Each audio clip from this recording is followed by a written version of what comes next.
The Swimmers. The Swimmers appeared in the Saturday Evening Post issue of October 19th, 1929, just before the Wall Street crash. Fitzgerald described it to Harold Ober as the hardest story I ever wrote. Too big for its space, and not even now satisfactory. I've had a terrible 10 days finishing it when I thought I had only an hour. However, it's done, and it's not bad. Fitzgerald did not reprint it, but Ober praised it as the ablest and most thoughtful story you have ever done. The Swimmers is one of a significant group of stories in which Fitzgerald contrasts America with Europe, as in the eloquent concluding analysis of American idealism. In the Place Benoit, a suspended mass of gasoline exhaust cooked slowly by the June sun. It was a terrible thing, for unlike pure heat, it held no promise of rural escape, but suggested only roads choked with the same foul asthma. In the offices of the Promontory Trust Company, Paris branch, facing the square, an American man of 35 inhaled it, and it became the odor of the thing he must presently do. A black horror suddenly descended upon him, and he went up to the washroom where he stood, trembling a little just inside the door. Through the washroom window his eyes fell upon a sign, 1,000 chemises. The shirts in question filled the shop window, piled, cravated, and stuffed, or else draped with shoddy grace on the showcase floor. 1,000 chemises. Count them. To the left he read papeterie, pâtisserie, solde, réclame, and constant talmage in Déjeuner des Soleils, and his eye, escaping to the right, met yet more somber announcements.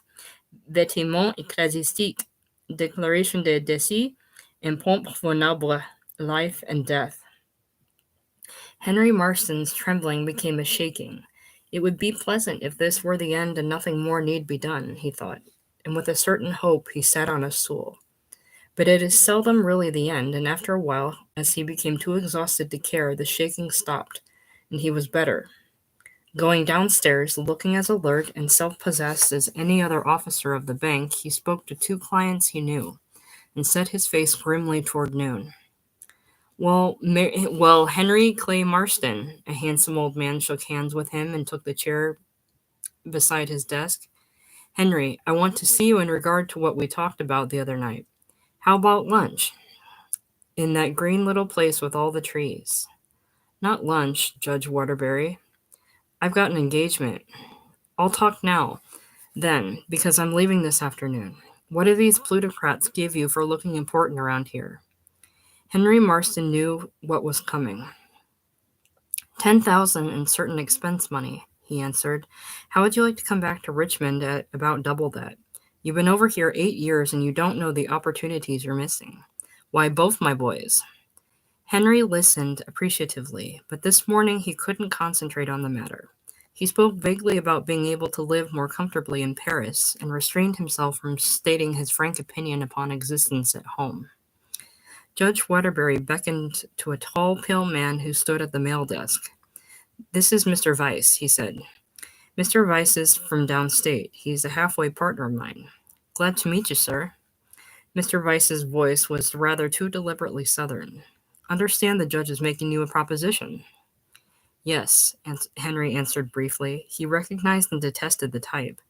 The prosperous sweater presumably evolved from a cross between carpetbagger and poor white.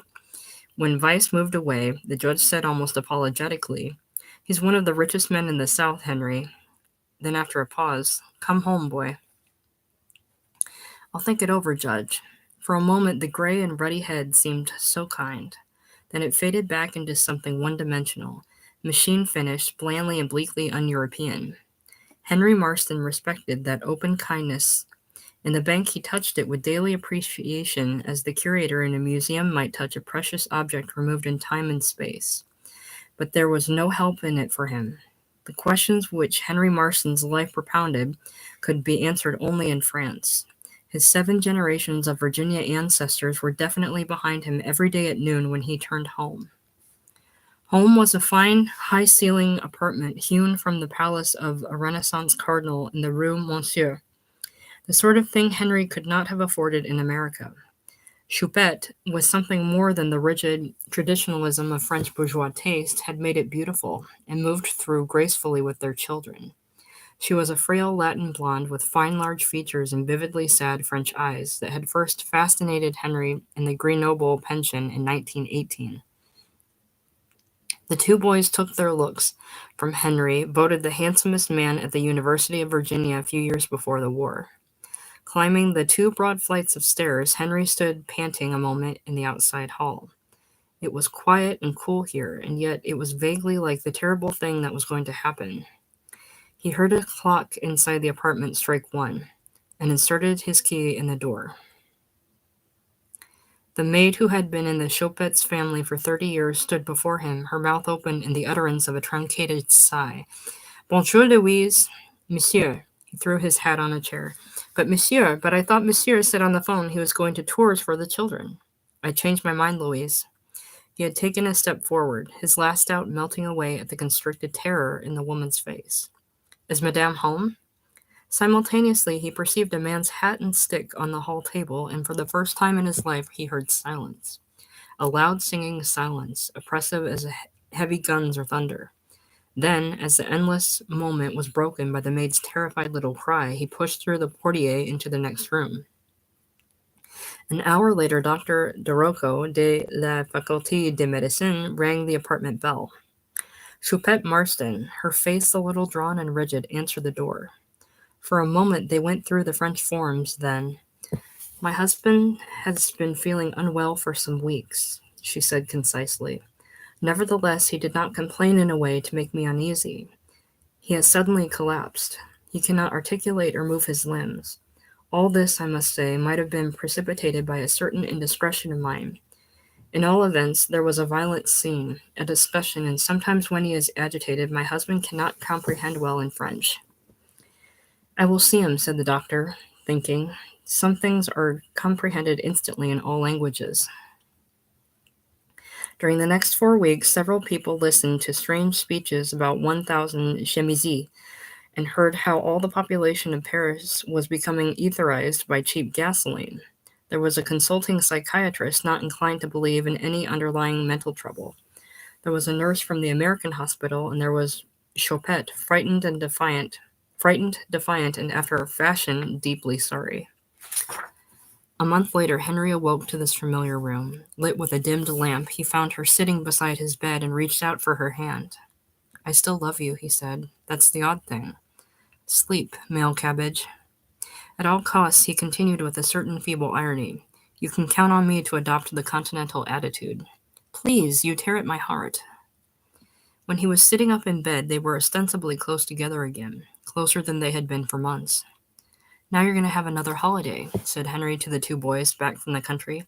"Papa has got to go to the seashore and get really well." "We will swim?" "And get drowned, my darlings?" Choupette cried. But fancy, at your age, not at all."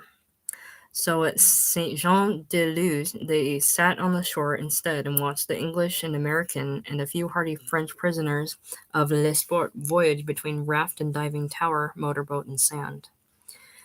There was passing ships and bright islands to look at and mountains reaching into cold zones, and red and yellow villas, called Fleur de Bois, Monide, and Sans Souci, and farther back tired French villages of baked cement and gray stone. Choupette sat at Henry's side, holding a parasol to shelter her peach-bloom skin from the sun. "Look," she would say, at the sight of tanned American girls, "is that lovely? Skin that will be leathery at 30. A sort of brown veil to hide all blemishes so that everyone will look alike. And women of 100 kilos in such bathing suits. Weren't clothes intended to hide nature's mistakes?" Henry Clay Marston was a Virginian of the kind who are prouder of being Virginians than of being Americans. That mighty word printed across the continent was less to him than the memory of his grandfather who freed his slaves in '58, fought from Manassas to Appomattox, knew Huxley and Spencer as light reading, and believed in caste only when it expressed for the best of race. To Choupette all this was vague. Her more specific criticisms of his compatriots were directed against the women. "How would you place them?" she exclaimed. "Great ladies, bourgeoisie, adventuresses." They are all the same. Look, where would I be if I tried to act like your friend, Madame de Richepin? My father was a professor in a provincial university, and I have certain things I wouldn't do because they wouldn't please my class, my family. Madame de Richepin has other things she wouldn't do because of her class, her family. Suddenly, she pointed to an American girl going into the water. But that young lady may be a stenographer, and yet be compelled to warp herself, dressing and acting as if she had all the money in the world. Perhaps she will have some day. That's the story they are told. It happens to one, not to the 99. That's why all their faces over 30 are discontented and unhappy. Though Henry was in general agreement, he could not help being amused at Choupette's voice of target this afternoon. The girl, she was perhaps 18, was obviously acting like nothing but herself. She was what his father would have called a thoroughbred, a deep, thoughtful face that was pretty only because of the irrepressible determination of the perfect features to be recognized, a face that could have done without them and not yielded up its poise and distinction. In her grace, at once exquisite and hearty, she was the perfect type of American girl that makes one wonder if the male was not being sacrificed to it, much as, in the last century, the lower strata in England were sacrificed to produce the governing class.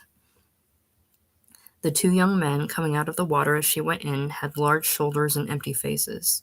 She had a smile for them that was no more than they deserved. That must do until she chose one to be the father of her children and gave herself up to destiny.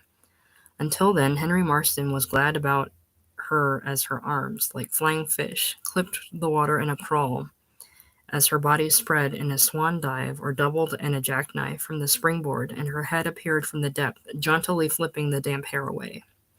The two young men passed near. They push water, Choupette said. Then they go elsewhere and push other water. They pass months in France, and they couldn't tell you the name of the president. They are parasites such as Europe has not known in 100 years. But Henry had stood up abruptly, and now all the people on the beach were suddenly standing up. Something had happened out there in the 50 yards between the deserted raft and the shore. The bright head showed upon the surface. It did not flip water now, but called, "Au secours, help!" in a feeble and frightened voice. "Henry!" Choupette cried. "Stop, Henry!" The beach was almost deserted at noon, but Henry and several others were sprinting toward the sea. The two young Americans turned, and sprinted after them.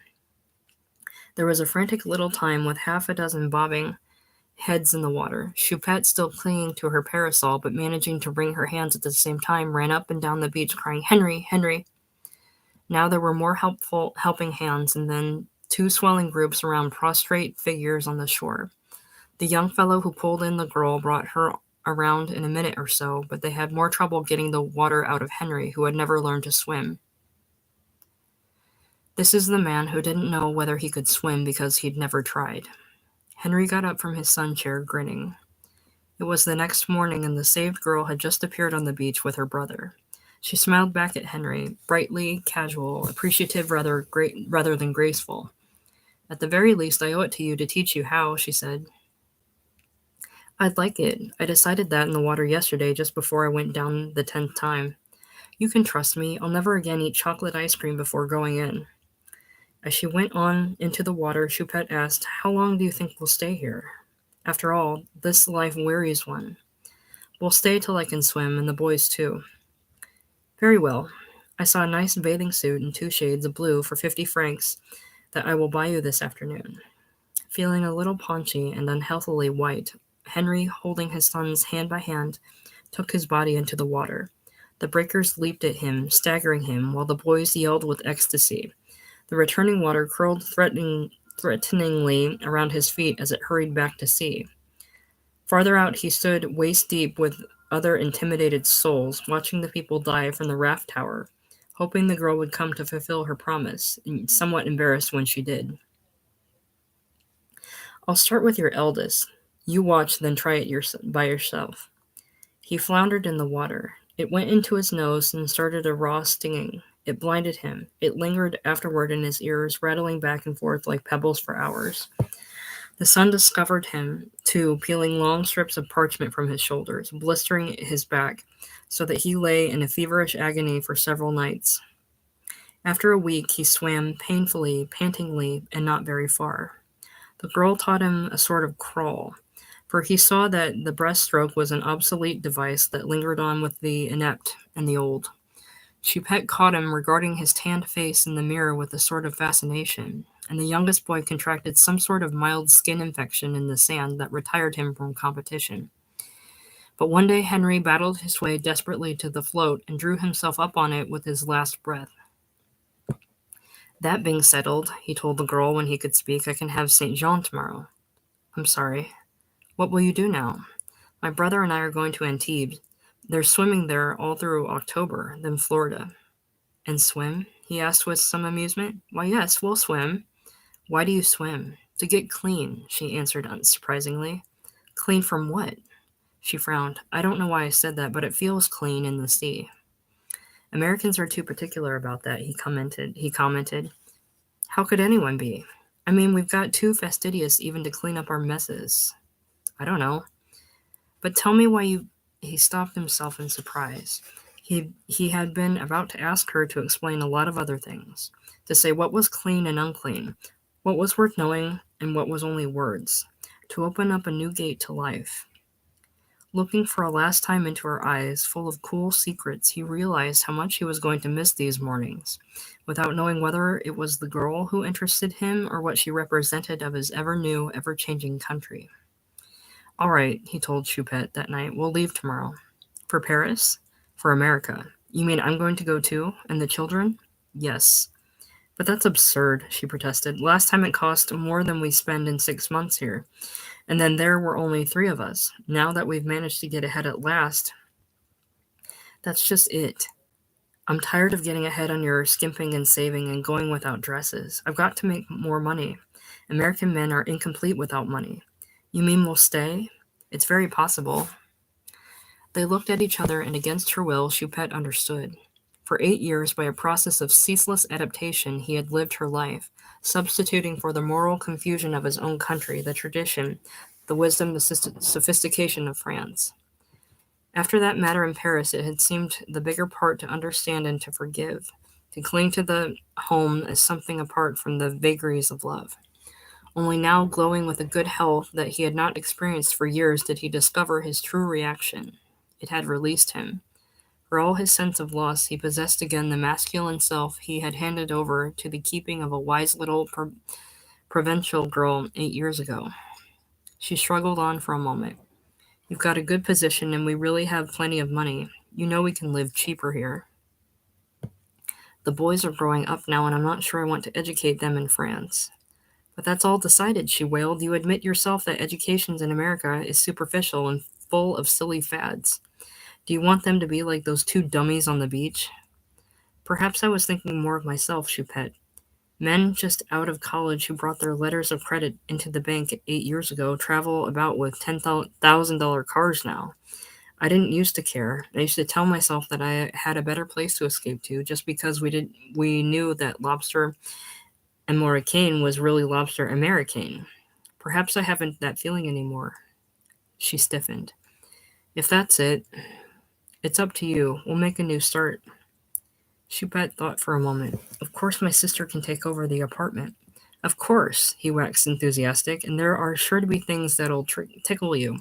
We'll have a nice car, for instance, and one of those electric ice boxes, and all sorts of funny machines to take the place of servants. It won't be bad. You'll learn to play golf and talk about children all day, then there are the movies. Choupette groaned. It's going to be pretty awful at first, he admitted, but there are still a few cooks, and we'll probably have 2 bathrooms. I'm unable to use more than one at a time. You'll learn. A month afterward, when the beautiful white island floated toward them in the Narrows, Henry's throat grew constricted with the rest, and he wanted to cry out to Choupette and all foreigners, "Now, you see." Almost 3 years later, Henry Marston walked out of his office in the Calumet Tobacco Company and along the hall to Judge Waterbury's suite. His face was older, with a suspicion of grimness, and a slight, irrepressible heaviness of body was not concealed by his white linen suit. "Busy, Judge?" "Come in, Henry. I'm going to the shore tomorrow to swim off this weight. I wanted to talk to you before I go." "Children going too?" "Oh, sure." Choupette'll go abroad, I suppose. Not this year. I think she's coming with me if she doesn't stay here in Richmond. The judge thought. There isn't a doubt, but what he knows everything. He waited. I wanted to tell you, Judge, that I'm resigning the end of September. The judge's chair creaked backward as he brought his feet to the floor. You're quitting, Henry? Not exactly. Walter Ross wants to come home. Let me take his place in France. Boy, do you know what we pay Walter Ross? 7,000. And you're getting 25. You've probably heard I've made something in the market, said Henry deprecatingly. I've heard everything between 100,000 and half a million, somewhere in between. Then why a $7,000 job? Is Choupette homesick? No, I think Choupette likes it over here. She's adapted herself amazingly. He knows, the judge thought, he wants to get away. After Henry had gone, he looked up at the portraits of his grandfather on the wall. In those days, the matter would have been simpler. Dueling pistols in the old Wharton meadow at dawn. It would be to Henry's advantage if things were like that today. Henry's chauffeur dropped him in front of a Georgian house in a new suburban section. Leaving his hat in the hall, he went directly out on the side veranda. From the swaying canvas swing, Choupette looked up with a polite smile. Save for a certain alertness of feature and a certain indefinable knack of putting things on, she might have passed for an American. Southernisms overlay her French accent with a quaint charm. There were still college boys who rushed her like a debutante at the Christmas dances. Henry nodded at Mr. Charles Vyse, who occupied a wicker chair with a gin fizz at his elbow. I want to talk to you, he said, sitting down. Vyse's glance and Choupette's crossed quickly before coming to rest on him. You're free, Vyse, Henry said. Why don't you and Choupette get married? Choupette sat up, her eyes flashing. Now wait. Henry turned back to Vyse. I've been letting this thing drift for about a year now while I've got my financial affairs in shape. But this last brilliant idea of yours makes me feel a little uncomfortable, a little sordid, and I don't want you to feel that way. Just what do you mean? Vyse inquired. On my last trip to New York, you had me shadowed. I presume it was with the intention of getting divorce evidence against me. It wasn't a success. I don't know where you got such an idea in your head, Marston. You don't lie. Vyse began, but Henry interrupted impatiently. Now don't sir me, and don't try to whip yourself up into a temper. You're not talking to a scared picker full of hookworm. I don't want a scene. My emotions aren't sufficiently involved. I want to arrange a divorce. Why do you bring it up like this? Choupette cried, breaking into French. Couldn't we talk of it alone? If you think you have so much against me? Wait a minute. This might as well be settled now, Vyse said. Choupette does want a divorce. Her life with you is unsatisfactory, and the only reason she has kept on is because she's an idealist. You don't seem to appreciate that fact, but it's true. She couldn't bring herself to break up her home. Very touching. Henry looked at Choupette with bitter amusement. But let's come down to facts. I'd like to close up this matter before I go back to France. Again, Vyse and Choupette exchanged a look. It ought to be simple, Vyse said. Choupette doesn't want a cent of your money. I know. What she wants is the children. The answer is you can't have the children. How perfectly outrageous, Choupette cried. Do you imagine for a minute I'm going to give up my children? What's your idea, Marston? Demanded Vyse. To take them back to France and make them expatriates like yourself? Hardly that. They entered for St. Regis School and then for Yale. I haven't any idea of not letting them see their mother whenever she so desires. Judging from the past 2 years, it won't be often, but I intend to have their entire legal custody. Why? They demanded together. Because of the home. What the devil you mean? I'd rather apprentice them to a trade than have them brought up in the I'd rather apprentice them to a trade than have them brought up in the sort of home yours and Choupette's is going to be. There was a moment's silence. Suddenly, Choupette picked up her glass, dashed the contents at Henry, and collapsed on the settee, passionately sobbing. Henry dabbed his face with his handkerchief and stood up. I was afraid of that, he said, but I think I've made my position clear. He went up to his room and lay down on the bed. In 1,000 wakeful hours during the past year, he had fought over in his mind the problem of keeping his boys without taking those legal measures against Choupette that he could not bring himself to take. He knew that she wanted the children only because without them she would suspect even détresse to her family in France. But with that quality of detachment peculiar to old stock, Henry recognized this as a perfectly legitimate motive. Furthermore, no public scandal must touch the mother of his sons. It was this that had rendered his challenge so ineffectual this afternoon. When difficulties became insurmountable, inevitable, Henry sought surcease in exercise. For 3 years, swimming had been a sort of refuge, and he turned to it as one man to music or another to drink. There was a point when he would resolutely stop thinking and go to the Virginia coast for a week to wash his mind in the water. Far out past the breakers, he could survey the green and brown line of the Old Dominion with the pleasant impersonality of a porpoise. The burden of his wretched marriage fell away, with a buoyant tumble of his body among the swells, and he would begin to move in a child's dream of space. Sometimes remembered playmates of his youth swam with him.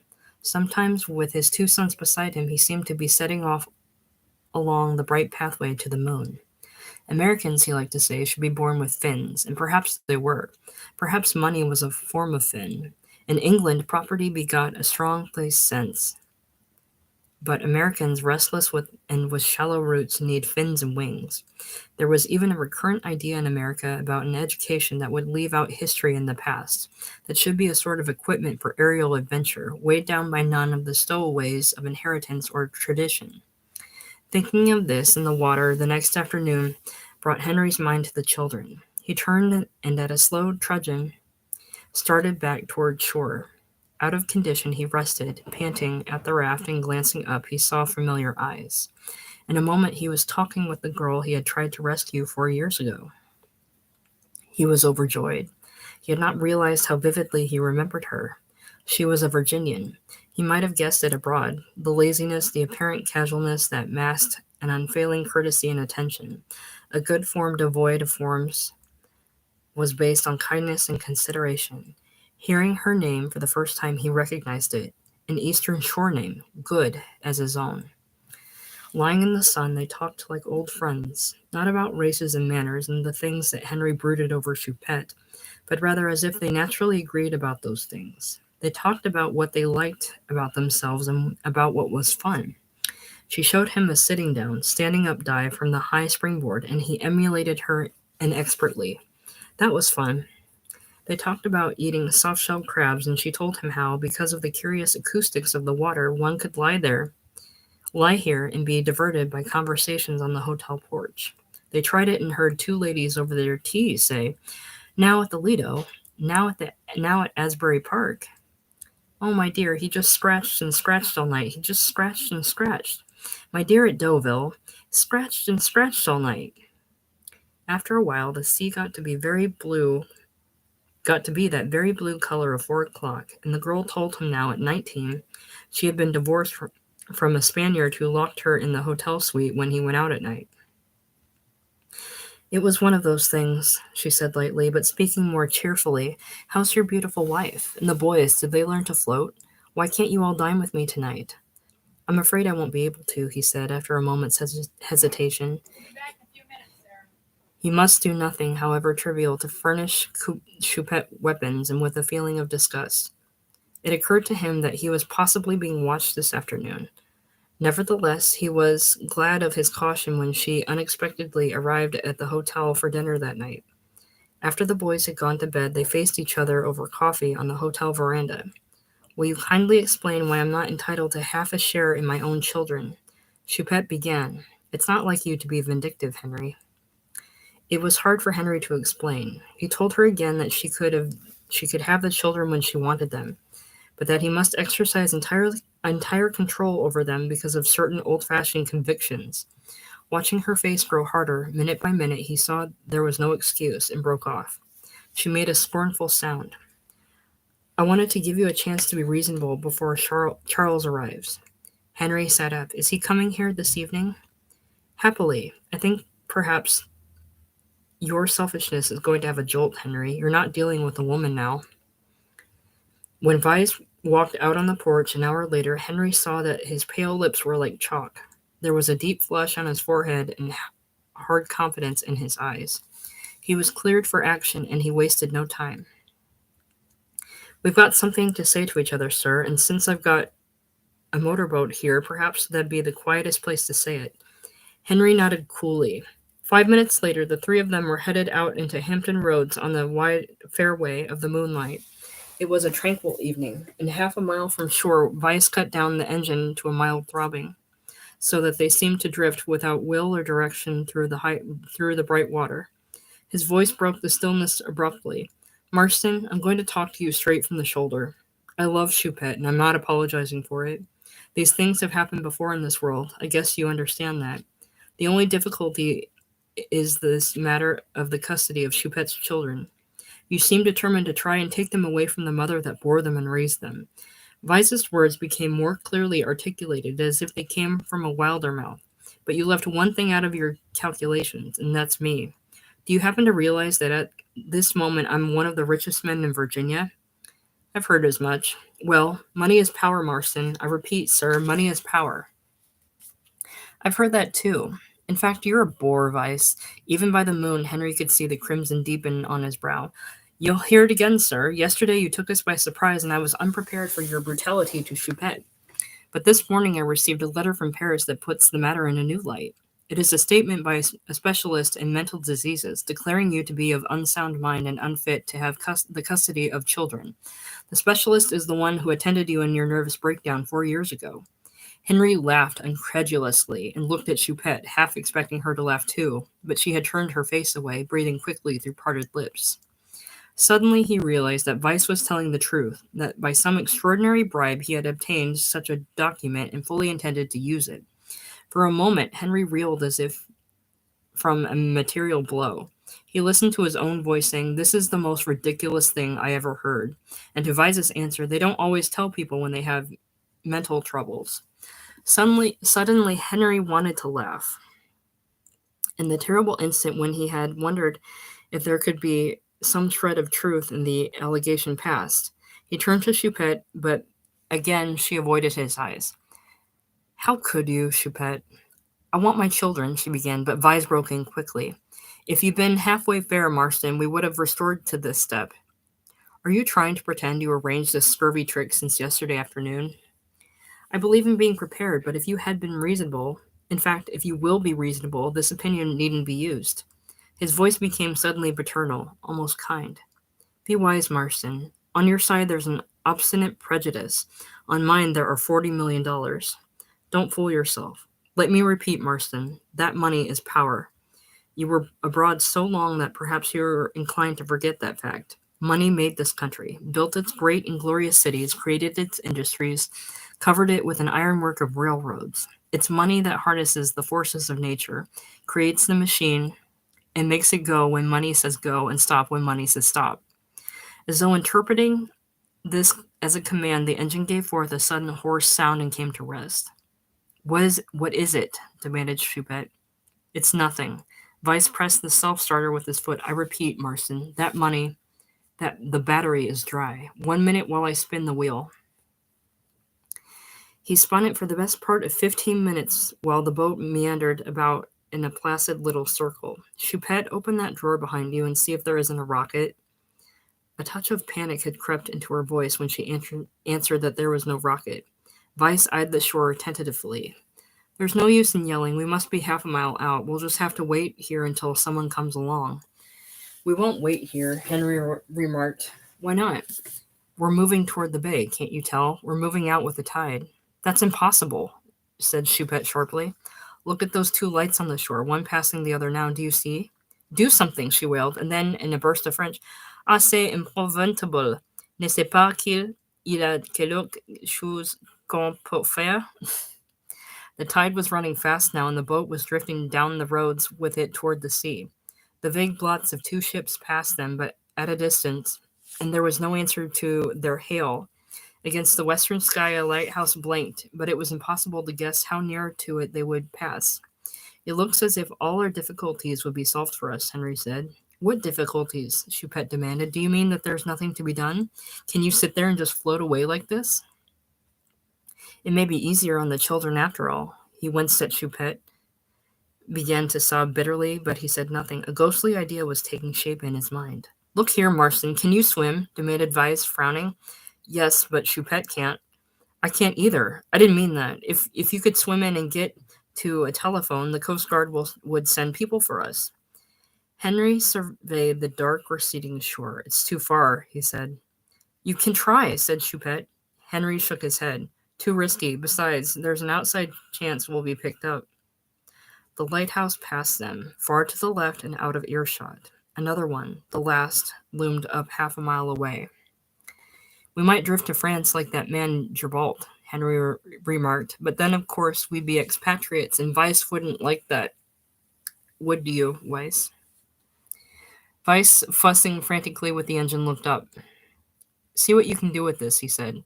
I don't know anything about mechanics, Henry answered. Besides, the solution of our difficulties grows on me. Just suppose you were dirty dog enough to use that statement and got the children because of it. In that case, I wouldn't have much impetus to go on living. We're all failures. I as head of my household, Choupette as a wife and a mother, and you, Weiss, as a human being. It's just as well that we go out of life together. This is no time for a speech, Marston. Oh, yes, it's a fine time. How about a little more housework and oratory about money being power? Choupette sat rigid in the bow. Weiss stood over the engine, biting nervously at his lips. We're not going to pass that lighthouse very close. An idea suddenly occurred to him. Couldn't you swim to that, Marston? Of course he could, Choupette cried. Henry looked at it tentatively. I might, but I won't. You got to. Again he flinched at Choupette's weeping. Simultaneously he saw the time had come. Everything depends on one small point, he said rapidly. Weiss, have you got a fountain pen? Yes, what for? All right. If you'll write and sign about 200 words at my dictation, I'll swim to the lighthouse and get help. Otherwise, so help me God, we'll drift out to sea. And you better decide in about 1 minute. Oh, anything, Choupette broke out frantically. Do what he says, Charles. He means it. He always means it, what he says. Oh, please don't wait. I'll do what you want. Weiss's voice shaking. Only for God's sake, go on. What is it you want? An agreement about the children? I'll give you my personal word of honor. There's no time for humor, said Henry savagely. Take this piece of paper and write. The 2 pages that Weiss wrote at Henry's dictation relinquished all lien on the children thence and forever for himself and Choupette. When they had affixed trembling signatures, Weiss cried, Now go, for God's sakes, before it's too late. Just one thing more, the certificate from the doctor. I haven't it here. You lie. Weiss took it from his pocket. Write across the bottom that you paid so much for it and sign your name to that. A minute later, stripped to his underwear and with the papers in an oiled silk tobacco pouch suspended from his neck, Henry dived from the side of the boat and struck out toward the light. The waters leaped up at him for an instant, but after the first shock it was all warm and friendly, and the small murmur of the waves was an encouragement. It was the longest swim he had ever tried, and he was straight from the city, but the happiness in his heart buoyed him up. Safe now and free. Each stroke was stronger for knowing that his 2 sons, sleeping back in the hotel, were safe from what he had dreaded. Divorced from her own country, Choupette had picked the things out of American life that pandered best to her own self-indulgence. That, backed by a court decree, she should be permitted to hand on this preposterous moral farrago to his sons was unendurable. He would have lost them forever. Turning on his back, he saw that already the motorboat was far away. The blinding light was nearer. He was very tired. If one let go, and in the relaxation from strain he felt an alarming impulse to let go, one died very quickly and painlessly, and all these problems of hate and bitterness disappeared. But he felt the fate of his sons in the oiled silk pouch about his neck, and with a convulsive effort he turned over again and concentrated all his energies on his goal. 20 minutes later he stood shivering and dripping in the signal room, while it was broadcast out to the coast patrol that a launch was drifting in the bay. There's not much danger without a storm, the keeper said. By now they probably struck across current from the river and drifted into Peyton Harbor. Yes, said Henry, who had come to this coast for 3 summers. I knew that too. In October, Henry left his sons in school and embarked on the Majestic for Europe. He had come home as to a generous mother and had been profusely given more than he asked: money, release from an intolerable situation, and the fresh strength to fight for his own. Watching the fading city, the fading shore, from the deck of the Majestic, he had a sense of overwhelming gratitude and of gladness that America was there, that under the ugly debris of industry, the rich land still pushed up, incorrigibly lavish and fertile. and that in the heart of the leaderless people the old generosities and devotions fought on, breaking out sometimes in fanaticism and excess, but indomitable and undefeated. There was a lost generation in the saddle at the moment, but it seemed to him that the men coming on, the men of the war, were better. And all his old feeling that America was a bizarre accident, a sort of historical sport, had gone forever. The best of America was the best of the world. Going down to the purser's office, he waited until a fellow passenger was through at the window. When she turned, they both started, and he saw it was the girl. "Oh, hello," she cried. "I'm glad you're going. I was just asking when the pool opened. The great thing about this ship is that you can always get a swim." "Why do you like to swim?" he demanded. "You always ask me that," she laughed. "Perhaps you'd tell me if we had dinner tonight. Perhaps you'd tell me if we had dinner together tonight." But when, in a moment, he left her, he knew that she could never tell him, she or another. France was a land, England was a people, but America, having about it still that quality of idea, was harder to utter. It was the graves at Shiloh and the tired, drawn, nervous faces of its great men and the country boys dying in the Argonne for a phrase that was empty before their bodies withered. It was a willingness of the heart.